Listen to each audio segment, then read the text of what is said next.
प्रिय मित्रों, राधे राधे, जय श्री कृष्ण। मैं अजय सोलंकी, एस्ट्रो एडवाइज़र और फ्लूटिस्ट, आज के ज्योतिष एपिसोड में अपने एस्ट्रो चैनल में आपका हार्दिक स्वागत करता हूं। मित्रों, 1 नवंबर 2023 समय 5:12 PM से 18 महीने तक यानी वर्ष 2024 में पूरे वर्ष राहु आपकी गोचर कुंडली के 9वें भाव में मीन राशि में और केतु 3य भाव में कन्या राशि में विराजमान रहेंगे। राहु केतु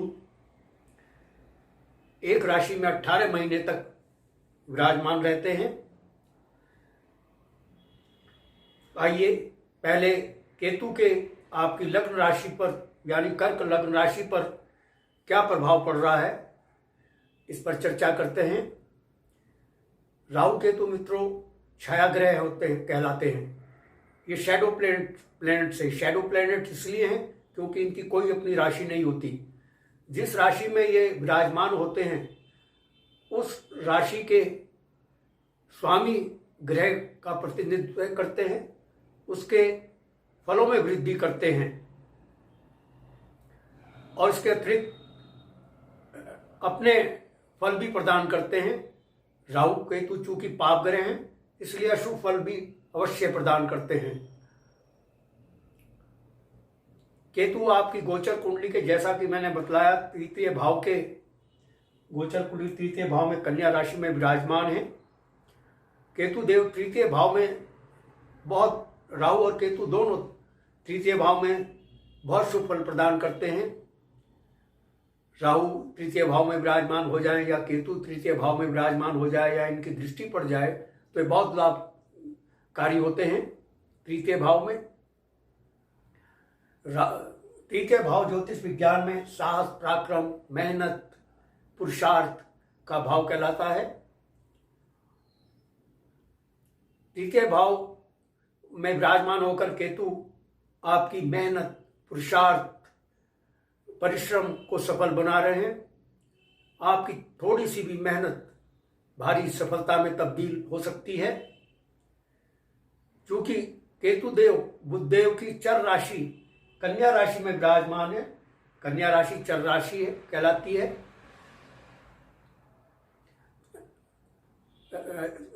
अतः छोटी मोटी जो मनोरंजक पर्यटन स्थल की आपकी यात्राओं के योग का निर्माण भी केतु देव कर रहे हैं।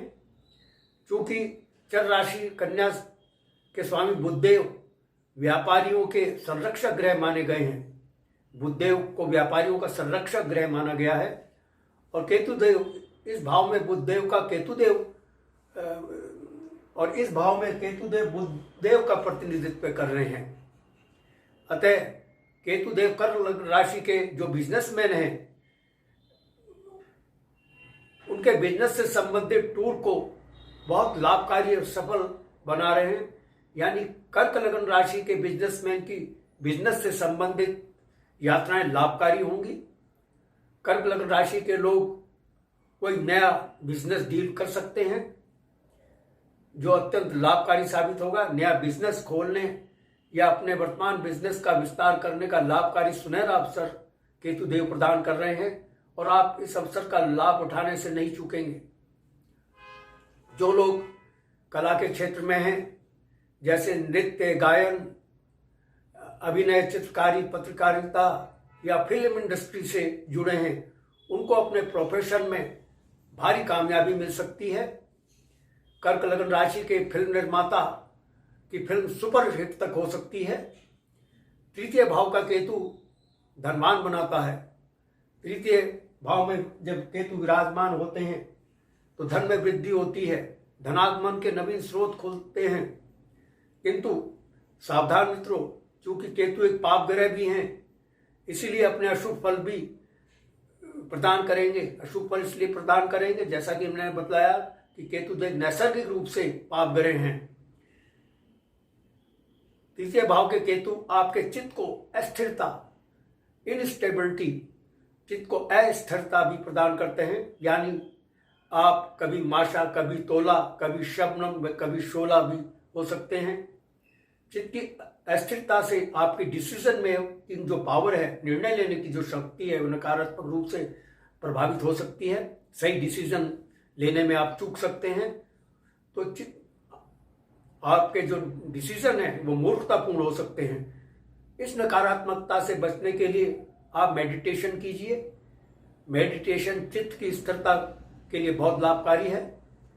पाप ग्रह होने के नाते तृतीय भाव के केतु आपको कंधे, कॉलर से संबंधित चोट या रोग भी दे सकते हैं।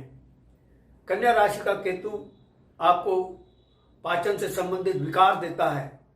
ज्योतिष विज्ञान कोई डराने का कार्य नहीं करता है मित्रों। ज्योतिष विज्ञान का निर्माण डराने के लिए नहीं हुआ है। इस विज्ञान का कार्य निर्माण इसलिए किया है हमारे ऋषि मुनियों ने, जिससे मानव जाति का कल्याण किया जा सके, उन्हें अशुभ बातों से पहले ही सावधान किया जा सके, अशुभ घटनाओं से पहले ही सावधान किया जा सके। वो सावधानी अपना लें और जो भावी अशुभ घटना है उसकी अशुभता से बच सकें। केतु की अशुभता को समाप्त करने के लिए आप अपने घर में भगवान श्री कृष्ण का एक ऐसा चित्र या मूर्ति रखें जिसमें वे शेष नाग पर नृत्य कर रहे हों। इस चित्र या मूर्ति की पूजा करें और इस मूर्ति और चित्र के सामने बैठकर 108 बार ओम नमः भगवते वासुदेवाय नमः का मंत्र का आप जाप करें। तो और इसके साथ ही रुद्राक्ष की माला लेकर के पंचमुखी शिव जी के सामने बैठकर ओम नमः शिवाय मंत्रों का जाप करें। ये एस्ट्रोलॉजिकल रेमेडीज बहुत ही इफेक्टिव होती हैं, बहुत ही लाभकारी साबित होती हैं। मंत्र बहुत लाभकारी साबित होते हैं। कहने के तो मंत्र शब्द और अक्षरों का समूह मात्र है, लेकिन जिस श्रद्धा, भक्ति, विश्वास के साथ यदि इनका जाप किया जाए तो बहुत लाभकारी साबित होते हैं। केतु की पंचम दृष्टि सप्तम भाव पर पड़ रही है।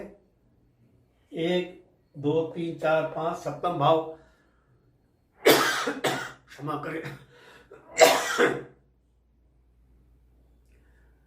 ये मित्रों गोचर कुंडली है।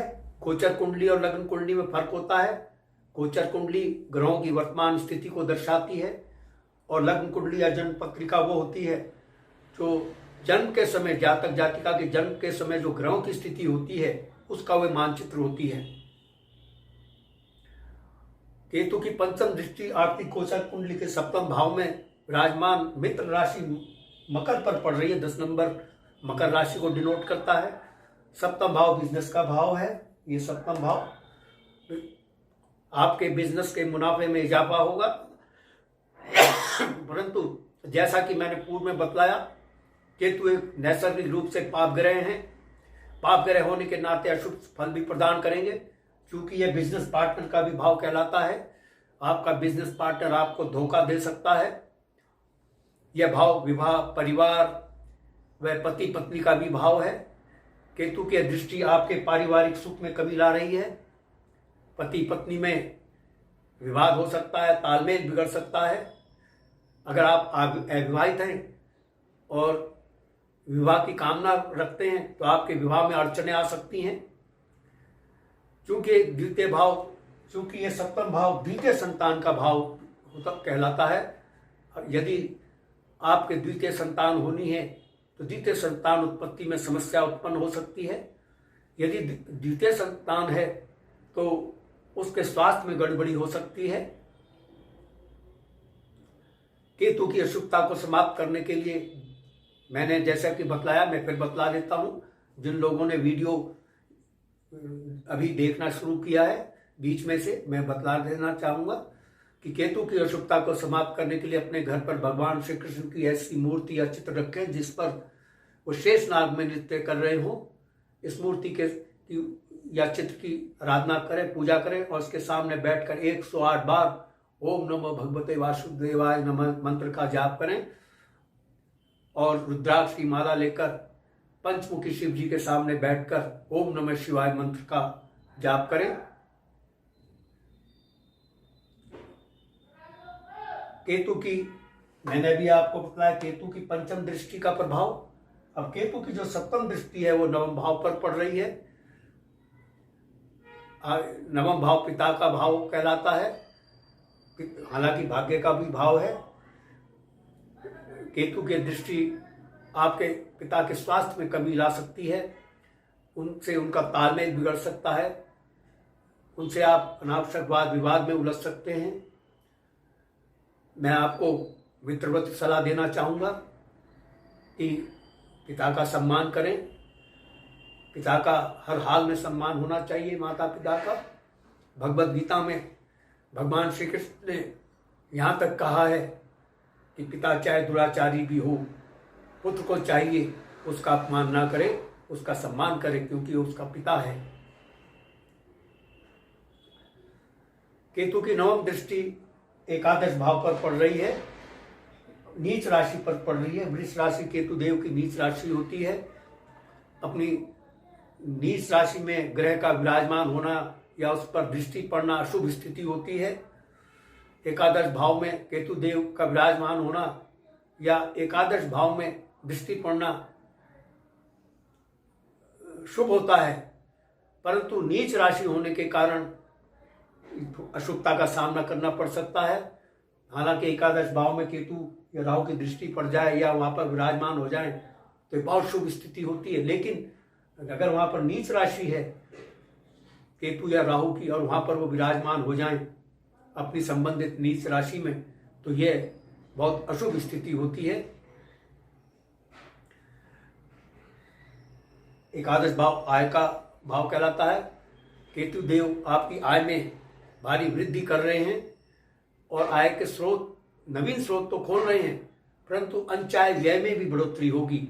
ये क्योंकि केतु नैसर्गिक रूप से पाप ग्रह हैं और उसके साथ ही उनकी नीच राशि पर दृष्टि पड़ रही है, इसलिए आपकी आय में तो बेहतशा वृद्धि होगी, आय के नवीन स्रोत भी खुलेंगे, लेकिन अनचाहे अनावश्यक खर्चों में भी बढ़ोतरी होगी।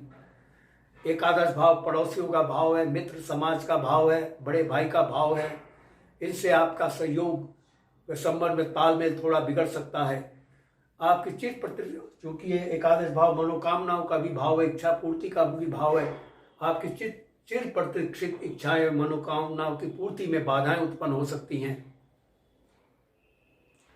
और आपको मसल्स से संबंधित यानी पिंडलियों से संबंधित समस्या भी सता सकती है, क्योंकि पिंडलियों का भी भाव है। आइए अब राहु देव के आपकी लग्न राशि पर क्या प्रभाव पड़ रहा है इसकी चर्चा करते हैं। राहु देव आपकी गोचर कुंडली के नवम भाव में मीन राशि में विराजमान है। राहु और देवगुरु बृहस्पति देव का प्रतिनिधित्व कर रहे हैं। देवगुरु बृहस्पति देव चूंकि सौम्य शालीनता व आध्यात्मिकता को बढ़ावा देते हैं और नैसर्गिक ग्रह हैं। देवगुरु बृहस्पति देव का प्रतिनिधित्व कर रहे हैं केतु देव, अतः राहु देव आपको आस्तिक, आध्यात्मिक, शांति प्रिय व कला प्रिय बना रहे हैं। आपकी लंबी दूरी की धार्मिक यात्रा की संभावना है, क्योंकि यह लंबी दूरी की यात्राओं का भाव है। क्योंकि राहु देव देवगुरु बृहस्पति देव की मीन राशि में विराजमान है, आपकी लंबी दूरी की धार्मिक यात्राओं के, तीर्थ यात्राओं के योग बन रहे हैं। ये भाव नवम भाव भाग्य का भी भाव है। आपका भाग्य को प्रबल से प्रबलतम बना रहे हैं। भाग्य आपका कदम कदम पर साथ देगा। यह भाव उच्च शिक्षा व विदेश का भी भाव है, क्योंकि बृहस्पति देव शिक्षा के कारक है। राहु देव देवगुरु बृहस्पति देव का प्रतिनिधित्व कर रहे हैं और विदेश का भाव है। अतः जो विद्यार्थी विदेश में उच्च शिक्षा पाने की इच्छा रखते हैं, उनकी इच्छा केतु देव पूर्ण कर रहे हैं। राहु की पंचम दृष्टि लग्न भाव पर पड़ रही है। राहु क्योंकि आपकी गोचर कुंडली के लग्न भाव में राहु देव की कर्क राशि विराजमान है, इस पर राहु की देव की दृष्टि आपके स्वभाव को उदार बना रही है।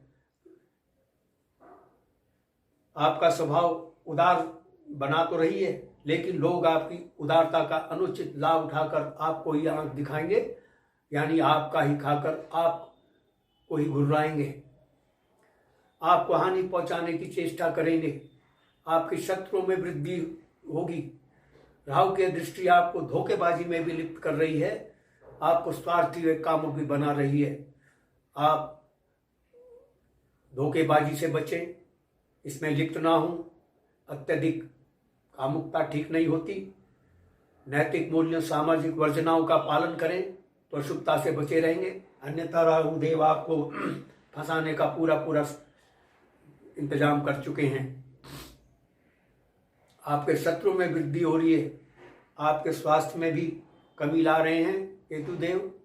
आपका चरित्र हनन करने की भी चेष्टा होगी। राहु देव की दृष्टि आपके मन में अस्थिरता ला रही है। मन की अस्थिरता को नियंत्रित करने के लिए, जैसे कि मैंने आपको बताया, मेडिटेशन करें।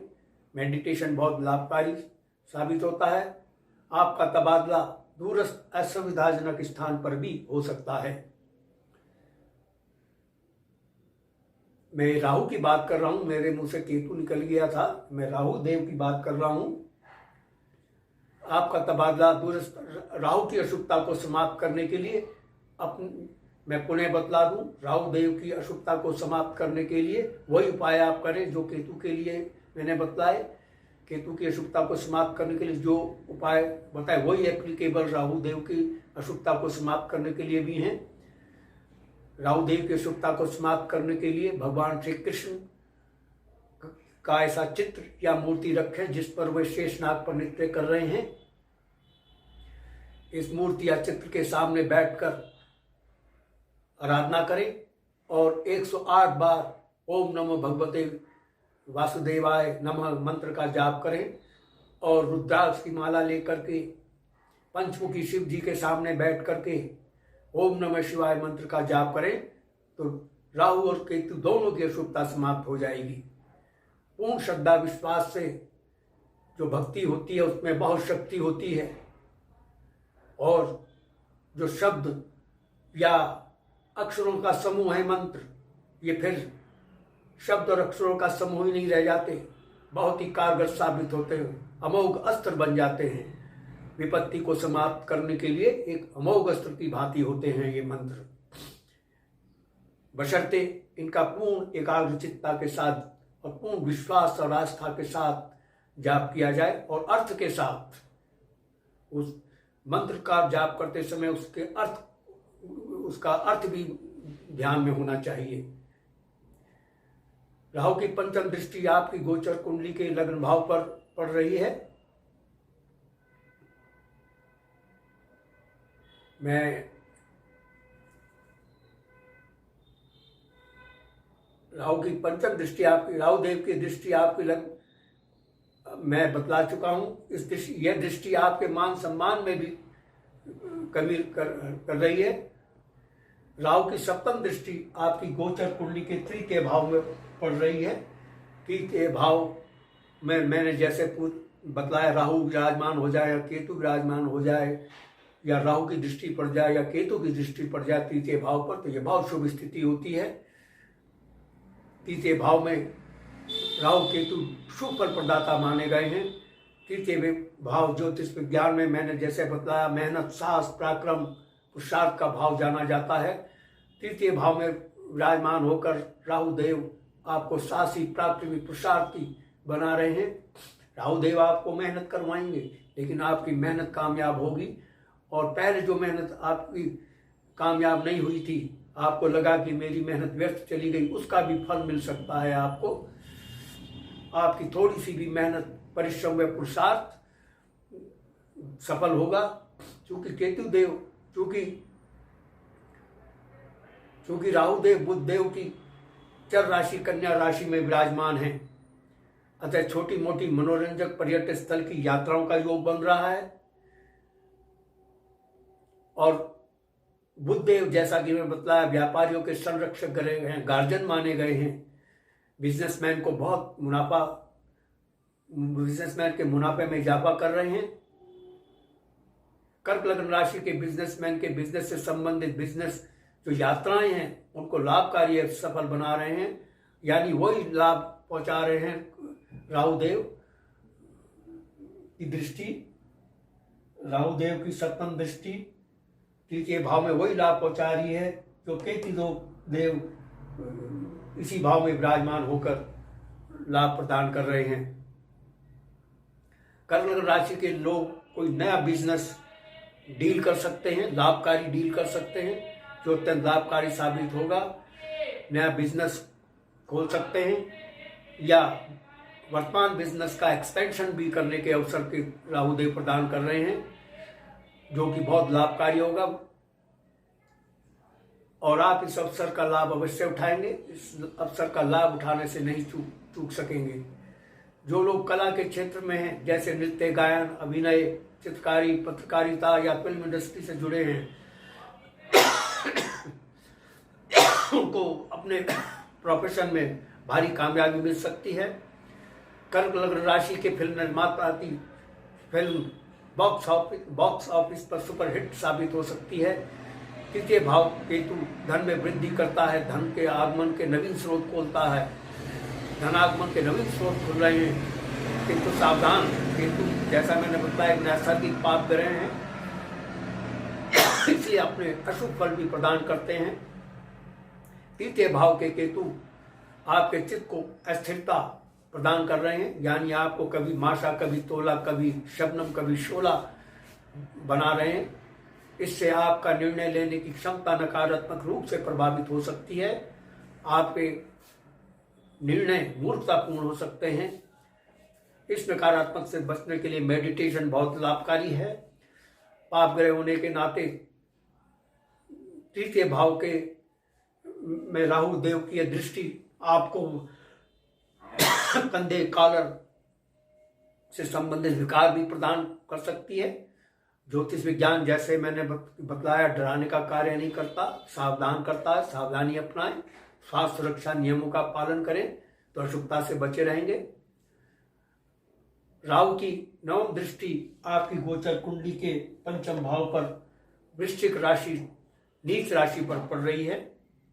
नीच राशि पर पड़ने के कारण आपको अति व्ययी बना रहे हैं। हालांकि पंचम भाव सडन गेन का भाव है, आकस्मिक धन लाभ का भाव है, जुआ, सट्टा, लॉटरी, शेयर बाजार का भाव है। शेयर बाजार से आपको आकस्मिक धन लाभ हो सकता है। किसी भी स्रोत से आपको आकस्मिक धन लाभ हो सकता है। जिन लोगों ने शेयर बाजार में इन्वेस्टमेंट किया है उनको मुनाफा हो सकता है और यह समय शेयर बाजार में इन्वेस्टमेंट करने के लिए बहुत ही उपयुक्त है, लेकिन सावधानी अपनानी पड़ेगी क्योंकि राहु की दृष्टि नीच राशि पर पड़ रही है। पाप ग्रह होने के कारण और नीच राशि पर दृष्टि होने के कारण अशुभ फल प्रदान कर रहे हैं। पंचम भाव संतान का भाव है। संतान पक्ष से आपको कुछ अप्रिय समाचार मिल सकता है और क्योंकि पंचम भाव प्रथम संतान का भाव है, जिनके प्रथम संतान होनी है उनको प्रथम संतान उत्पत्ति में कठिनाई हो सकती है, बाधाएं आ सकती हैं, रुकावटें आ सकती हैं, गर्भपात तक भी हो सकता है। आपकी अगर प्रथम संतान है तो उसके स्वास्थ्य में कमी आ सकती है। राहु की अशुभता को समाप्त करने के लिए मैं पुनः दोहरा दूं, अपने घर पर भगवान श्री कृष्ण का ऐसा चित्र या मूर्ति रखें जिस पर वे शेष नाग पर नृत्य कर रहे हैं। इस मूर्ति या चित्र की आराधना पूजा करें और उसके सामने बैठ करके 108 बार ओम नमो श्री भगवते वासुदेवाय नमः मंत्र का जाप करें और रुद्राक्ष की माला लेकर पंचमुखी शिव जी के सामने बैठकर ओम नमः शिवाय मंत्र का आप जाप करें तो निश्चित तौर पर राहु केतु की अशुभता समाप्त होती है। मंत्रों का निर्माण हमारे ऋषि मुनियों ने किया ही इसीलिए है जिससे अशुभताओं का समाप्त किया जा सके और आपके चारों ओर एक ऐसा सुरक्षा कवच हो जाए, दिव्य सुरक्षा कवच, जो कि आपकी अशुभ ग्रहों की अशुभता से आपकी जो अशुभ ग्रह हैं उनकी अशुभताओं से आपकी रक्षा हो सके, उनसे बच सकें। प्रिय मित्रों, यदि आपको मेरा ये एपिसोड पसंद आया है, I request you to please subscribe my channel. मेरा चैनल सब्सक्राइब करने से आपको 2 फायदे होंगे। मैं एस्ट्रो एडवाइजर के साथ साथ फ्लूटिस्ट भी हूँ और फ्लूटिस्ट होने के नाते मैं बांसुरी सिखाने के फ्लूट ट्यूटोरियल और इसके साथ ही बॉलीवुड के सुपरहिट एवरग्रीन रोमांटिक गाने, देशभक्ति के गाने, आध्यात्मिक गाने बांसुरी से बजाकर और बैकग्राउंड म्यूजिक के साथ अपने स्टूडियो में शूट करके इसी एस्ट्रो चैनल में मैं डालता हूं। मेरे चैनल का आपको भरपूर लाभ मिले, दोहरा लाभ मिले। I therefore request you once again to please subscribe my channel. और मित्रों, मैं आपके संज्ञान में लाना चाहूँगा, देश और समाज के लिए मेरी एस्ट्रो सेवा निःशुल्क है, परंतु व्यक्तिगत परामर्श निःशुल्क नहीं है। मेरा शुल्क बहुत ही अफोर्डेबल है और कंफर्टेबल है। यदि आपके मन में कोई प्रश्न या क्वेरी है तो कमेंट बॉक्स में आप कमेंट कर सकते हैं। और यदि आप अपनी लग्न कुंडली या जन्म पत्रिका की एनालिसिस या विश्लेषण करवाना चाहते हैं तो आप अपने प्रश्नों के साथ अपनी बिल्कुल सही जन्म तिथि, जन्म समय, जन्म स्थान मेरे व्हाट्सएप नंबर 9411769698 पर भेज सकते हैं। मैं आपके प्रश्नों का तुरंत उत्तर दूंगा। बस आज इतना ही मित्रों। राधे राधे, जय श्री कृष्ण।